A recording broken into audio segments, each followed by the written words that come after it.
this food has been transported hundreds if not thousands of kilometers from somewhere, and that has been with burning fossil fuel.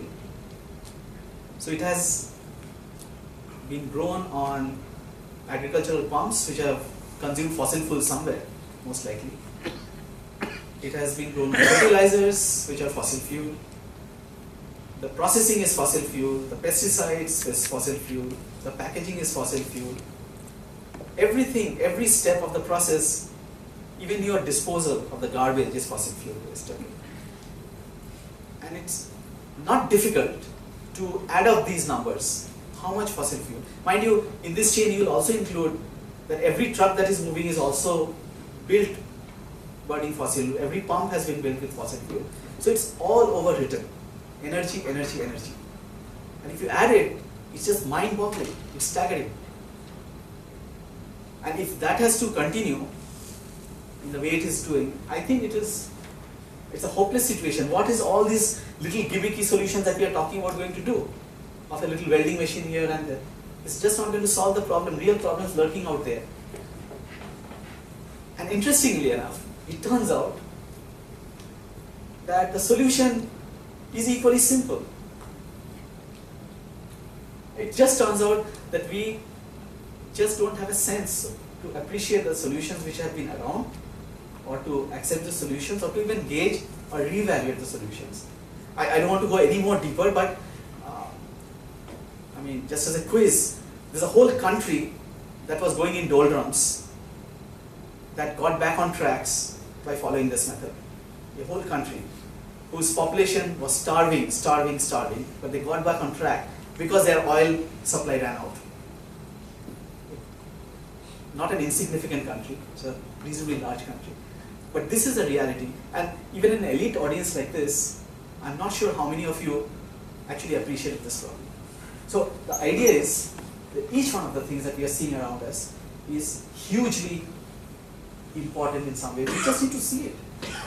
And what we are creating in the Tree Labs is, let's create a mechanism. There's so many problems to solve. Who solves the problem? Young people, they are the ones who are going to create a revolution. Speaking of young people who will be revolutionizing this, so I saw your website which says we are not hiring, come and build teams. Can you throw some more light on that, and how exactly you bring in people, you use induction programs, if you may call it, and make sure that they are up to speed and they deliver what you want to be delivered, and in the process grow? Yeah, I mean, let me, in one line in our website says, we are not hiring. Come, join us and create teams. So I'm just going to elaborate on that. So what it essentially means is the following. To make this thing take shape, we need extremely talented people, extremely motivated people. And there are those people who, even this audience, many of those people who are so dedicated. But the point is, if we have to bootstrap it the way we are bootstrapping right now, close friends and people who have become close friends since have been supporting the activity because they believe in it.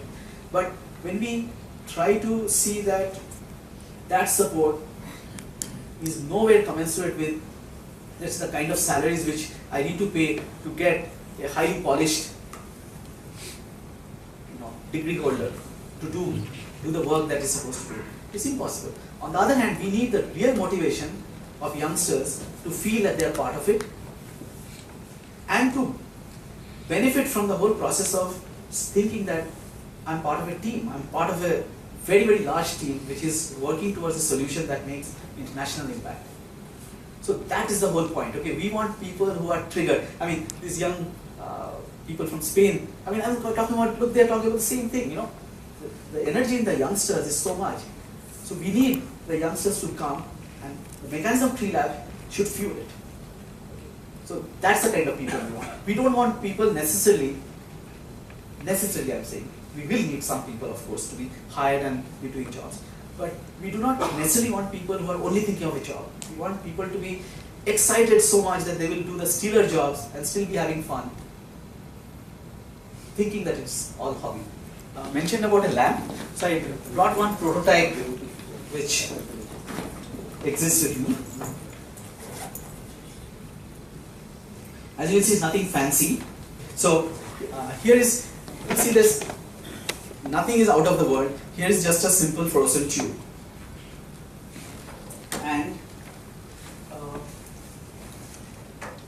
this tube, and here's the 6-volt battery. So what I'll do is, for people who are close enough, you can see that, because they're in a raw prototype stage, that I'm not using the filaments. It's all shorted up with wires here. Same on both ends. And just going to connect it to the battery, and okay, so it's lit up. And what I'll suggest any volunteers to, you'll touch the tube. No, just touch the tube, and I'll request you to touch it again. A couple of you just touch it, and so it's cold. Yeah. Okay, and after some time, maybe a couple of degrees, it will rise, but I'll allow you to test that. So the idea is the following: that here is a conventional tube that we can buy in the market right now. This is not necessarily what the lamp is about, but for this particular model, we are using this tube. And here's a little piece of electronics that is hiding in this little black casing over here. And part of it is exposed, and for those of you who are close enough, you can actually see a little bit of the transistor. The top part of a transistor is even chopped off, which is supposed to connect to a heat sink. It's exposed. It's the only transistor that is. So I'll request you to touch that. Is it hot? No. He says no. Is it not hot?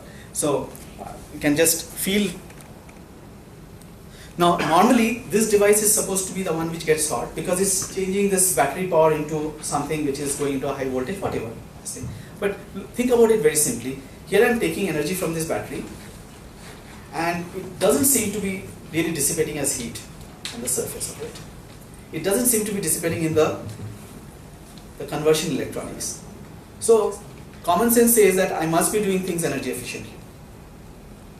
I mean, just a common sense thing. Any of you may touch it again and just feel. This is the equilibrium temperature that it will be at.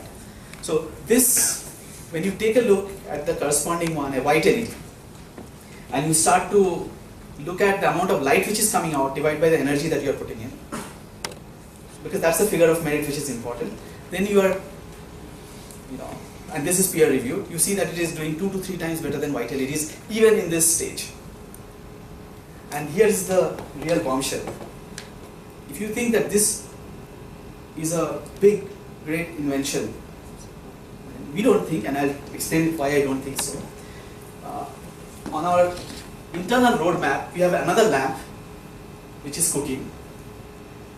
So this lamp would be, now mind you, if this was the white LEDs, this is already doing 2 to 3 times better than white LEDs, and this white LED is supposed to be the best in the world right now. We are talking about this lamp that is cooking right now in our brain space and in our lab space is something that will be almost 1 order of magnitude better than this one.